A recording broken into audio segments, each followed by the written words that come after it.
ఇప్పుడు ఒక సంవత్సర కాలం నుంచి 691 కోట్ల రూపాయలు ఇవ్వకుండా సర్పంచులను ఎంపీటీసీలను ఈ కాంగ్రెస్ ప్రభుత్వం గోసపుచ్చుకుంటా ఉంది అధ్యక్ష.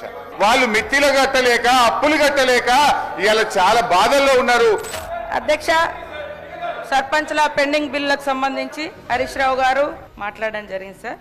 వారు చెప్పినటువంటి వివిధ అంశాలను చూస్తే మేము వచ్చిన తర్వాత సర్పంచులు ఫిబ్రవరి నెలలో వాళ్ళ కాలం అయిపోయింది సార్. అయితే ఈ వచ్చినటువంటి పెండింగ్ బిల్లులన్నీ కూడా గత ప్రభుత్వం నుంచి బీఆర్ఎస్ ప్రభుత్వం మాకు వారసత్వంగా ఇచ్చినటువంటి పెండింగ్ బిల్లులు.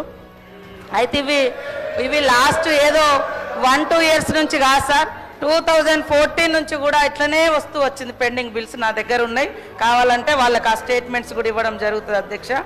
మేము చెల్లించమనలేదు, చెల్లిస్తాము. మీరు ఇచ్చిపోయినటువంటి వారసత్వం పెండింగ్ బిల్లులు, అప్పులు